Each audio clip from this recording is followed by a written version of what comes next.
Alors, une vidéo, en fait, toujours sur la relativité restreinte et la transformation de Lorentz sur l'espace-temps et les quadrivecteurs. Donc, l'espace-temps et ses quatre vecteurs. Voilà. Donc, c'est une introduction aux quadrivecteurs de R4 notamment et aux différents types d'intervalles. Voilà. Donc, en fait, rappel, pour faire de la physique, on a besoin d'espaces vectoriels, et ce, en chaque point de l'espace dans R3. Donc, par exemple, quand on fait de la physique, on écrit que F est égal à ma, m fois l'accélération, la somme des forces, donc la loi de Newton, ou bien, par exemple, lorsqu'on manipule donc des vecteurs champ électrique, champ magnétique, à travers, par exemple, des équations de Maxwell, comme celle-ci, nabla scalaire E, donc divergence de E est égal à 1 sur epsilon 0, nabla vectoriel B, donc rotationnel de V vectoriel B, qui vaut mu0j plus 1 sur c carré dE sur dt. Là aussi, on a des vecteurs. E et B sont des vecteurs. De même en mécanique newtonienne, la force et l'accélération, c'est des vecteurs. Également, donc, c'est des vecteurs réels. Mais maintenant, si on passe par exemple en mécanique quantique, on a également des vecteurs. Donc dans C puissance n, l'équation de Schrödinger s'écrit sous la forme H scalaire V, où V est un vecteur. C'est un ket, mais c'est un vecteur dans un espace de Hilbert de dimension n, c'est un espace vectoriel dans le corps T complexe. Okay, donc H scalaire V qui est égal à I H bar, la dérivée partielle par rapport au temps de scalaire V. V est un complexe, mais c'est un vecteur. Donc l'intérêt des vecteurs, c'est de faire donc des opérations linéaires. Effectivement, deux forces qui s'appliquent sur un objet peuvent s'ajouter vectoriellement, puisque c'est l'addition vectorielle des forces, qui va être ensuite projetée suivant des axes, pour en faire des valeurs algébriques. On va pouvoir ajouter notamment, par exemple, deux champs magnétiques B au même point, pour avoir deux combinaisons de forces avec force F plus F moins. Également en mécanique quantique, on va avoir un vecteur qu'on va appeler le vecteur état de spin, et on va faire une combinaison linéaire de l'état de spin O, qui est un vecteur dans l'espace de Hilbert de dimension n, qui est un espace vectoriel sur le corps des complexes, cette fois-ci pas des réels, plus vecteur spin 2. Donc pareil, B1 plus B2 égale B3, c'est une addition vectorielle. Donc en fait, cette notion de quadrivecteur qu'on va introduire en mécanique relativiste, en relativité restreinte, d'accord, qui déroule des transformations de Lorentz, c'est pas une notion, je dirais, neuve en soi. Hein. On a également dans notre corps des vecteurs. En mécanique classique, on a des vecteurs. En mécanique du solide, on a vu que donc les équations de Maxwell font intervenir des vecteurs champ électrique magnétique, et effectivement on parle de vecteurs d'état, de quêtes, de fonctions d'onde en mécanique quantique qui sont des vecteurs. Ok, donc il manque justement ce qui est important pour les physiciens que nous sommes, c'est des longueurs et des angles. D'accord, donc un physicien va mesurer une longueur, va mesurer des nombres, il y a un vecteur, en fait il va vivre tout seul dans son espace vectoriel, mais ça va pas intéresser plus que ça le physicien, ça va intéresser le matheux, le physicien, donc en plus de la structure algébrique, donc il va falloir avoir des outils géométriques qui correspondent physiquement. Voilà, par exemple, on veut la norme du vecteur F, qui est la force, la raison des forces. On veut l'angle entre le champ magnétique B et le champ électrique E, par exemple. Le produit scalaire va fournir cette structure géométrique. Ok, donc tous les espaces vectoriels ne sont pas susceptibles d'être munis d'un produit scalaire. Parce que donc pour la relativité restreinte, ce sera un produit scalaire qu'on n'a pas l'habitude d'utiliser, que je vais maintenant bientôt définir. Donc je donne un exemple de produit scalaire dans R3. Donc on prend une base x chapeau, y chapeau, z chapeau, ce qui est une base orthonormée. On définit le produit scalaire de E par B, donc E scalaire B. C'est les produits composante par composante. Ici, exprimé en coordonnées cartésiennes, on a donc E scalaire B qui est égal à EX BX plus EY BY plus EZ BZ. Ok. Dans le corps des complexes, dans C2, donc C fois C, un ket U, enfin un vecteur U va s'exprimer sur ces deux composantes U1 et U2 dans les bases respectives. On prend un ket V, un autre vecteur V qui a pour composante V1, V2. Donc on va définir généralement le produit scalaire entre deux vecteurs sous la forme donc le ket A, le ket U, le bras U et le ket V, donc U scalaire V, qui est égal à U1 bar, qui est le complexe conjugué de U1, V1 plus V2 bar, complexe conjugué de V2, pardon, c'est pas, j'ai écrit V2, mais oui, non, c'est ça, c'est V2 bar V2, ok. Donc, en réalité, ce n'est pas un produit scalaire, mais c'est un produit dual, d'accord. Bon, voilà, il y a une différence, on appelle appelle ça la sesquilinéarité. On prend pour le vecteur de gauche le complexe conjugué. Ok, bien. La longueur, elle se définit comment? Elle se définit comme ceci, la norme de E, c'est égal à la racine carrée de E scalaire B. Ok, jusque-là, rien de nouveau sous le soleil.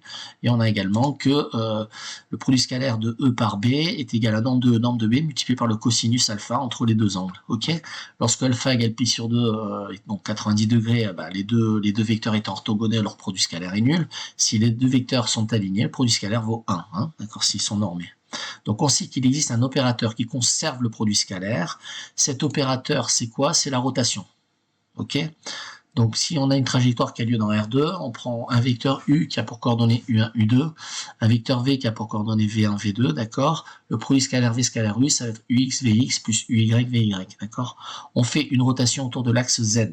Donc là, j'ai représenté effectivement nos coordonnées UX, UY de notre vecteur, suivant une base dont les vecteurs principaux sont représentés en noir, et on a une deuxième base, donc la base X', et on va représenter sur la base X', Y', notre vecteur, qui a effectué une rotation d'angle θ, j'ai pas noté l'angle θ, mais bon, c'est une rotation d'angle θ, et on va avoir donc le jeu de correspondance suivante, donc V'X, V'Y est égal au produit matriciel entre la matrice de 2 cos θ moins sinus θ, sinus θ, cos θ, multiplié par Vx et Vy, c'est pas un prime ici, ok?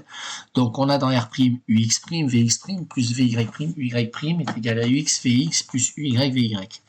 Donc où est-ce que je veux en venir? Vous allez me dire, d'accord? Donc le produit scalaire est invariant par changement de référentiel, ok?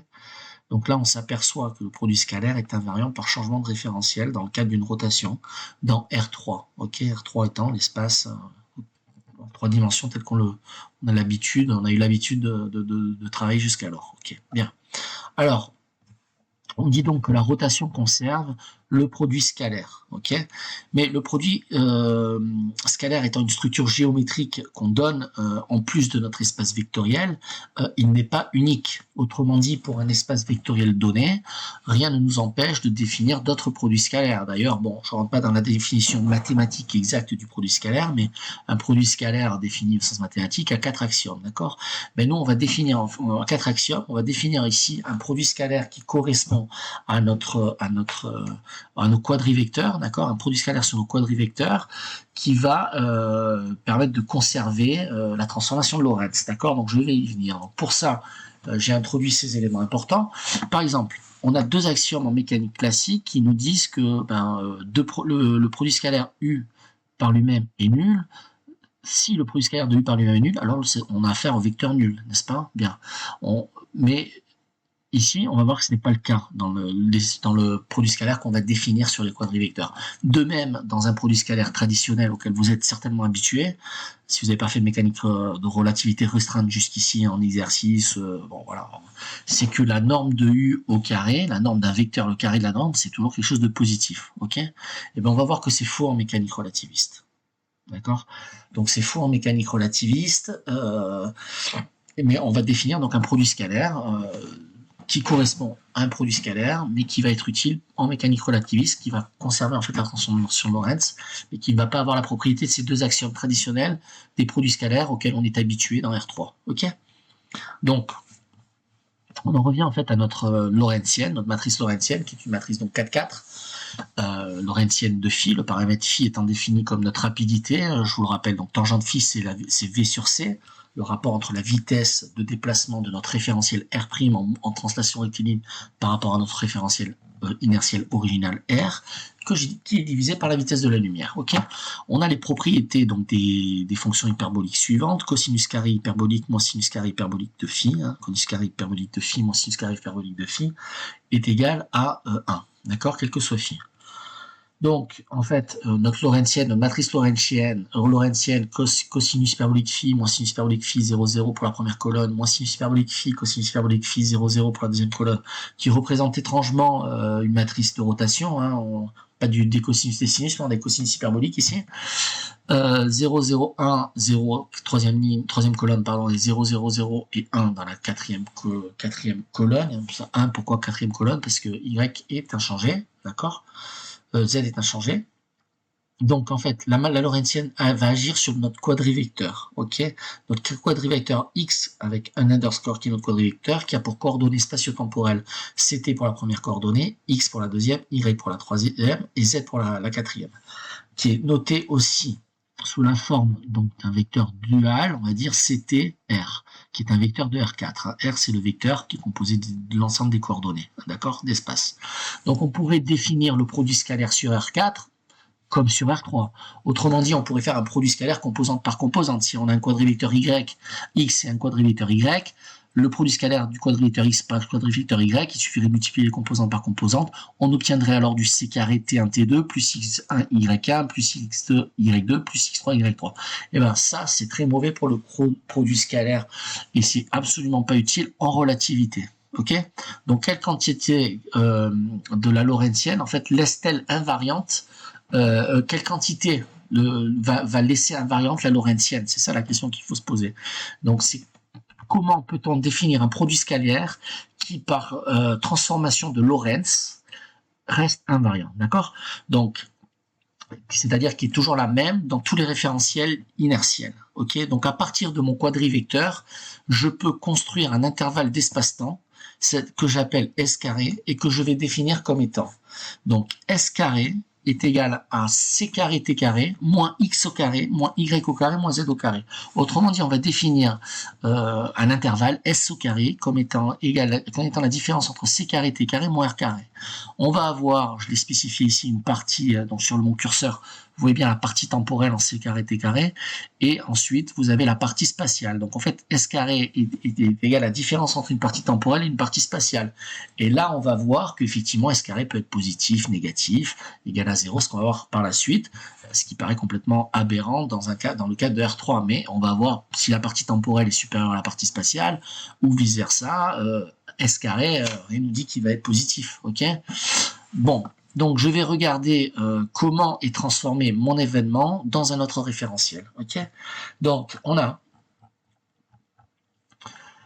donc S carré égale C carré T carré moins X carré moins Y carré moins Z carré, hein, ça va être notre produit scalaire, ça, ok? Donc, X', le quadrivecteur X' qui a pour coordonnées spatio-temporelles CT', X', Y', Z', donc en effectuant le produit matriciel entre la lorentzienne entre notre lorentzienne qui est ici et un vecteur colonne qui sera le vecteur colonne de notre quadrivecteur X ici, représenté dans ses coordonnées spatio-temporelles par rapport au premier référentiel inertiel grand R. Ok. Donc, je fais le produit matriciel, je vous laisse le faire, et je vous donne le résultat. On a du CT' qui est égal à cosinus hyperbolique de phi fois CT, moins le sinus hyperbolique de phi, le CT il est en dehors du phi, c'est cosinus hyperbolique de phi fois CT, ok, moins sinus hyperbolique de phi, X, d'accord, où X est la coordonnée d'espace, d'accord, on va avoir X' qui est égal à moins sinus hyperbolique de phi fois CT, CT il n'est pas à l'intérieur, c'est CT fois sinus hyperbolique de phi, plus le cosinus hyperbolique de phi fois X. Vous avez juste à faire un produit matriciel, une matrice 4-4 par un vecteur colonne 4-1. Donc matrice 4-4 par un vecteur colonne 4-1, ça vous donne un vecteur colonne 4-1. Ok, c'est du calcul matriciel. Si vous avez vraiment des difficultés avec le calcul matriciel élémentaire, bon, désolé de vous dire, mais cette vidéo, bon, il y a un aspect mathématique élémentaire qui est utile, et bon voilà, vous pouvez la suivre pour la compréhension physique, etc. Mais il faut savoir faire ces calculs, d'autant plus qu'après, on fera très probablement des exercices dans d'autres vidéos. On va voir Y' est égal à Y, Z' est égal à Z. Ok. D'où finalement notre nouveau S' au carré, donc S exprimé dans le nouveau référentiel, qui est égal à C carré T' carré moins R' carré, est égal à donc au carré de la différence cosinus phi CT fois moins sinus phi fois X, sinus et cosinus hyperbolique, moins sinus hyperbolique de phi CT, plus cosinus hyperbolique de phi fois X au carré, moins X au carré, moins Y au carré, pardon, moins Z au carré. Donc, et quand on développe et qu'on factorise, qu'est-ce qu'on va retrouver? On va retrouver là, vous apercevez que ce terme au carré, il est ici, à travers le moins, c'est le plus, donc c'est cosinus phi X moins, donc on a ce terme en facteur, on a du cos carré phi moins sinus carré phi, facteur de C carré T carré moins X carré Y carré moins Z au carré. Le cosinus carré hyperbolique de phi moins sinus hyperbolique de phi au carré est égal à 1, et donc tout ceci est égal à S au carré. puisque ça c'est égal à 1. Hein. Donc qu'est-ce qu'on voit? On voit bien qu'en fait cet intervalle d'espace qu'on a défini, hein, puisqu'on a défini cet intervalle d'espace, on a défini donc un pseudo produit scalaire, non un produit scalaire dans R4, d'accord, pour des quadrivecteurs que l'on a défini précédemment, et bien on s'aperçoit qu'en fait, que quel que soit le référentiel d'inertie, qu'on exprime ce quadrivecteur, cette quantité en fait S au carré dans R ou dans R', ben en fait, la vitesse de passage de l'un à l'autre, c'est un invariant. Ok, c'est ça qui est très important, c'est ça qui est très fort. Donc on peut donc dire que la transformation de Lorentz, est l'équivalent dans R4. Bon, c'est une similitude qui permet de comprendre de mieux appréhender le concept de la rotation dans R3. D'accord. Autrement dit, la lorentzienne en phi, donc, qui est une matrice, donc, correspond, on peut dire, c'est la rotation pour les événements de R4. D'accord. Donc si on parle d'événements de R4 qui sont représentés par des quadrivecteurs, on peut faire une rotation de ces événements de R4 pour les exprimer dans le nouveau référentiel, et on s'aperçoit que notre produit scalaire ainsi défini est invariant par changement de référentiel, d'accord. Donc l'événement est représenté par une position donnée et un instant donné, d'accord. On va donc définir un quadrivecteur à partir des données géométriques, ok. Un quadrivecteur, c'est quoi? C'est un vecteur de R4 qui se transforme comme donc x underscore quadrivecteur x qui est égal aux composantes CTR par changement de référentiel d'inertie, d'accord. Donc la conséquence de tout ceci, c'est que le produit scalaire est défini comme le produit scalaire de l'événement, d'accord. Donc on considère A underscore qui est un quadrivecteur sous la forme A0, A1, A2, A3, où A0 c'est la partie temporelle, hein, c'est de la forme CT, donc c'est la constante de la lumière, et T c'est l'instant où on considère notre événement, que représente le quadrivecteur, et A, le vecteur A va être la partie spatiale, autrement dit A ça va être AX suivant X, chapeau, plus AY suivant Y chapeau, plus AZ suivant Z chapeau si on est en cartésienne, ok. Alors, quelque part, une remarque ici qui a tout son sens, c'est qu'en fait, on dit que l'axe du temps, il se déplace toujours dans le même sens, d'accord. Le temps, il y a la linéarité du temps, le temps se déplace toujours dans le même sens. Tandis que nos axes, nos coordonnées, eux, ils peuvent varier entre moins l'infini et plus l'infini, vice versa. Donc en fait, la définition naturelle, en fait, la séparation naturelle entre une partie temps et une partie espace, c'est une séparation naturelle, hein. Ok.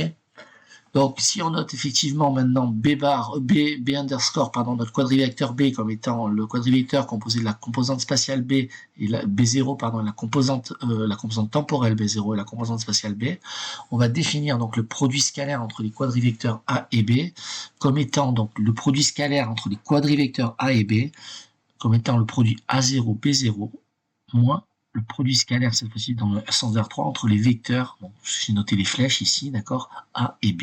D'accord.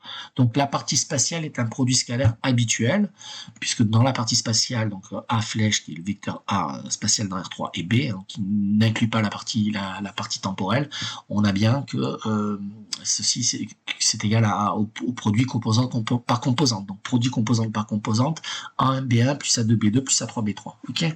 Autrement dit, donc le produit, donc je le répète, le produit entre A et B, le produit scalaire des quadrivecteurs, au sens produit scalaire qu'on vient de définir à l'instant, pas produit scalaire, vieux produit scalaire auquel on était habitué, vaut A0 B0 moins A1 B1 moins A2 B2 moins A3 B3, d'accord, ou A0 B0 sont les parties temporelles, d'accord. Donc ça c'est une convention unanimement retenue par 99% des physiciens, avec le moins pour la partie spatiale. Bon, il y avait une école qui exprimait en fait A bar sous la forme X A bar, ça c'est à bannir, c'est plus à utiliser. Voilà. Donc ce produit scalaire reste invariant par changement de référentiel d'inertie. S'il y a vraiment quelque chose à retenir de cette explication, c'est que le produit scalaire reste invariant par changement de référentiel d'inertie, mais quel produit scalaire? Pas n'importe lequel, celui que l'on a défini précédemment. Ok. Donc on a le produit entre les lorentziennes A et lorentzienne B qui est égal à A bar B bar en termes de produit scalaire, d'accord. Donc il a la même valeur dans tous les référentiels, car le produit scalaire a la même valeur dans tous les référentiels. Ok. Autrement dit, S carré est égal à C carré T carré moins R carré, qui est égal à X en termes de produit scalaire. Ok. Alors, bon, voilà, il y a une partie sur les intervalles, la définition d'intervalle temps-espace. Donc, je pense que je vais le définir ici. Donc, on va parler maintenant d'intervalle d'espace, d'accord? Donc, intervalle d'espace-temps. Alors, Kesako.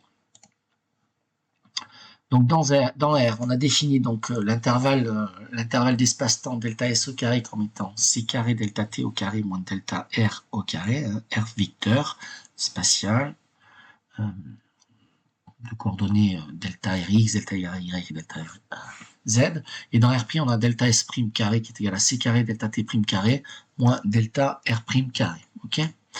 Donc, si dans R, la particule se déplace à la vitesse V, à la vitesse C, pardon, on peut prendre par exemple un photon, un neutrino, des particules de masse nulle qui se déplacent à la vitesse de la lumière, on a delta fois la norme du vecteur R sur delta T qui est égal à C, d'accord? D'où delta R au carré qui est égal à 0. Ok? Vous voyez ça, j'espère. Delta, la norme de R sur delta C, delta T, c'est C. Ok, donc si c'est C, en fait, on a ceci qui est égal à 0 pour des particules qui se déplacent à la vitesse de la lumière, photons, neutrinos. Ok, autrement dit, notre intervalle d'espace-temps pour des particules luminiques, on va le dire comme ça, ouais, des particules luminiques, il est nul. Ok, donc delta S' carré est égal à 0, vitesse de la particule c'est pareil, hein, d'accord, l'intervalle d'espace-temps qu'il soit dans R ou dans R', il est toujours le même pour des particules qui se déplacent à la vitesse de la lumière, c'est 0. Ok, puisqu'on a delta R' sur delta T', pardon, égale C. C est invariant par changement de référentiel. D'ailleurs, c'est le postulat hein, qui est à la base de la relativité. Delta S carré, par contre, peut être strictement positif, strictement négatif, ou égal à 0, hein, car c'est voilà. Donc on donne donc des noms à ces intervalles. On va avoir trois types d'intervalles. Et je vais expliquer le pourquoi du comment. Je vais d'abord les nommer. On va avoir un intervalle de genre temps, ensuite un intervalle de genre espace, et enfin un intervalle de genre lumière. Alors que sont-ils? Et comment les distinguer? Comment les reconnaître? Alors, lorsque notre intervalle delta S au carré est strictement positif, on va dire qu'on a un intervalle de genre temps. Et inversement. Pourquoi? Parce qu'en fait, la partie temporelle, C carré delta T carré, prévaut sur la partie spatiale, delta R au carré. Donc ça coule de source, de l'appeler comme ça. Inversement, si notre intervalle delta S au carré est négatif, le terme spatial va l'emporter. Ok? Et on aura un intervalle de genre espace. Donc c'est des définitions, il n'y a pas vraiment de physique dedans, il y a un peu un sens intuitif, mais voilà. Maintenant, si notre intervalle delta S au carré est égal à C carré delta T carré moins delta R au carré est égal à 0, qui est associé à une particule à la vitesse de la lumière, ben on parlera d'un intervalle de genre lumière. Okay, donc maintenant, on va tracer la courbe en fait qui correspond à ces intervalles de temps dans R4. Et c'est ça le plus intéressant, je dirais. S'il y a aussi quelque chose à retenir, ça va être ces courbes-là, qui en fait sont ce qu'on appelle des codes de lumière que je vais définir. Donc avec trois variables, x, y, z, donc on peut les tracer. Donc on a deux intervalles, delta t égale t2 moins t1. On va poser t2 égale t et t1 égale 0. Autrement dit, on repère l'événement par rapport à l'instant initial, d'accord? Donc pour mon genre espace, delta r égale r2 moins r1, donc la différence donc, des positions spatiales, on va poser r2 égale r vectoriellement et r1 est égal à vecteur nul. Donc t1 égale 0, ouais, T1 égale 0, R1 égale 0, instant initial, tous les référentiels d'inertie vont être communs à T égale 0, d'accord? On s'intéresse à une variation de temps qui est égale à T et une variation d'espace qui est égale à R, d'accord? Donc pour un intervalle de genre lumière, je pense qu'on va s'arrêter vu la longueur de la vidéo. Donc pour un intervalle de genre lumière, on va avoir delta S au carré qui est égal à C carré delta T au carré moins delta R au carré. D'où x carré plus y carré plus z au carré est égal à c carré t carré. On va projeter sur z, d'accord, pour avoir quelque chose qui est représentable dans un plan. Et donc on aura du x carré plus y carré est égal à c carré t carré. Et ça c'est quoi? C'est l'équation d'un cercle. Ok? On a du x2 plus x2 plus r2 plus y2 pardon est égal à r au carré où r égale ct. D'accord? Donc on voit que ça va faire un cône quand on fait varier t de 0 à l'infini. Ok. Donc effectivement, pardon, voilà. Donc quand on fait varier t de 0 à l'infini, que se passe-t-il? Donc on va avoir ce qu'on appelle un cône de lumière. Donc là j'ai représenté effectivement, on va tracer les deux, c'est pas des bisectrices, donc deux axes. Donc ici on a y, ici on a x Non, on a par exemple voilà, x, et on a donc x qui est égal à plus ou moins ct. Ok, si donc on projette, donc voilà, on projette aussi également sur, on a projeté par rapport à z, c'est plus simple, on projette sur une dimension d'espace, y égale 0, et on a donc y en ordonnée, pardon, en abscisse, x en ordonnée, on va avoir du x égale ct. Cette bicycliste que j'ai désignée, c'est le code de c'est la vitesse de la lumière, un objet qui dépasse la vitesse de la lumière. Si on considère une pente, imaginez que vous avez une pente horizontale, ça veut dire que l'objet il n'a pas le temps de se déplacer, qu'il est à l'infini. Donc ça c'est impossible. Autrement dit, pour des vitesses en fait supérieures à c, c'est pas, on appellera ça l'ailleurs en fait, mais on va avoir donc dans notre cône de lumière, en fait, les cercles concentriques, ce sont des cercles à x, ce sont des cercles effectivement à y et z constants et x fixé, d'accord. On va voir donc notre intervalle d'espace qui est donc notre intervalle de genre lumière, puisque delta S au carré égale C carré delta carré moins delta R au carré est positif. Autrement dit, la composante temporelle l'emporte sur la composante spatiale. Effectivement, ce cône de lumière devrait être un peu plus orienté vers la verticale que vers l'horizontale. Voilà. Donc sur le bord du cône, on a C carré, je l'écris en noir ici, qui était là où il y a mon curseur, delta carré moins delta R au carré qui est égal à 0, la particule se déplaçant à la vitesse de la lumière. Ok. Donc delta S carré, voilà, on va arrêter là, et je pense que voilà, donc sur le temps propre, delta S carré qui est égal à C carré delta T carré moins delta R carré positif, on va appeler ça, on va le mettre sous la forme en fait C carré delta tau carré. On va voir que delta tau, on pourra lui donner la notion de temps propre dans notre référentiel inertiel R'. On va avoir C carré T carré moins X carré moins Y carré qui est égal à C carré tau carré, d'où C carré T carré qui est égal à C carré tau carré plus X carré plus Y carré. On élimine Y, on obtient C carré T carré qui est égal à C carré tau carré, donc constante temps propre, plus un X au carré. Et ça c'est quoi en fait? C'est un paraboloïde, pardon.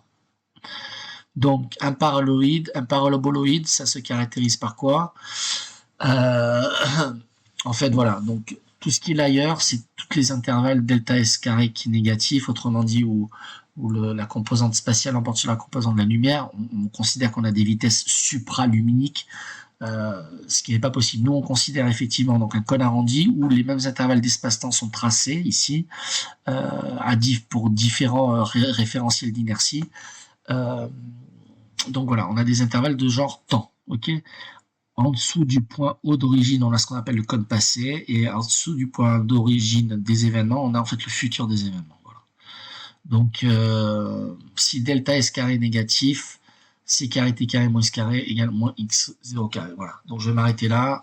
Je pense que ça suffit pour cette vidéo.